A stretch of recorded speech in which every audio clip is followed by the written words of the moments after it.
Hi guys, magluluto ako ng beef bulgogi. Ayan. Ayan. Dinner na mga anak ko.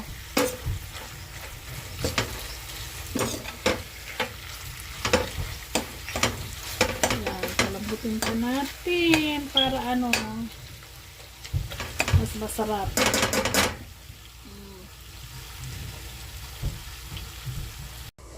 Hi guys, magpiprito ako ng salmon belly.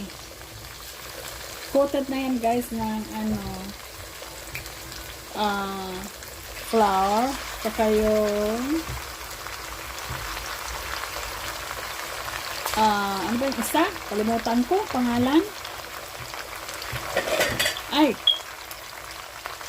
Teka, titingnan ko. Cornstarch pala guys, cornstarch. Ayan. Siyempre, kunting asin. Tapos, mahilig ako maglagay ng Italian breadcrumbs para mas malasa. Ayan, dumating na sila. Ang anak ko, sandali lang. Guys, crispy na siya. Ayan, gusto ko. Ayokong sunog yung ganyan lang. May pagka-brown. It looks delicious. Ito na ang last batch guys. Babaliktad ko. Make sure na siya pwedeng ibaliktad. Yung crispy na siya sa side para hindi siya yung mushy o magulo. Ay, ayaw pa itong isa. Ito. Ay! Ayan.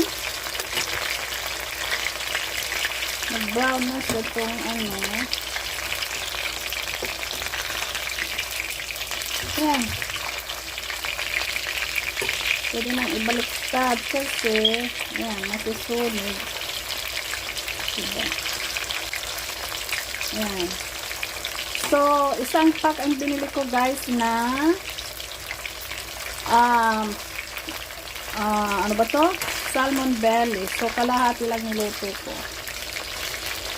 Ayan. Ayan.